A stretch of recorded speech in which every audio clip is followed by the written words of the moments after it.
Ես անգամ նոյեմբեր ամիսն էի ճիշտ, որ ասեցի նոյեմբերին կգտնեմ, այո։ Մնացած ինֆոն արդեն ես ասեցի, ես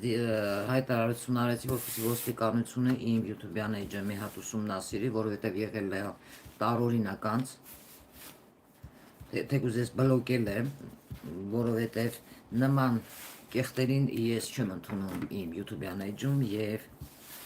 արդեն դուք կհասկանաք հետո վայ եղե այդ սև ու սպիտակ շորերով, հագուստով,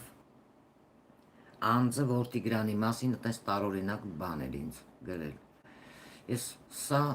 նորից եմ ուշադրությանը գրավում ոստիկանությանը եւ ես կարծում եմ սա շատ կօգնի ձեզ, սիրելի ոստիկանություն, եւ ուրախ եմ, որ կարողացա գոնե մի բանով օգնել ձեզ հասկացնելով իրականությունը, որովհետեւ ես իրոք չէի տեսնում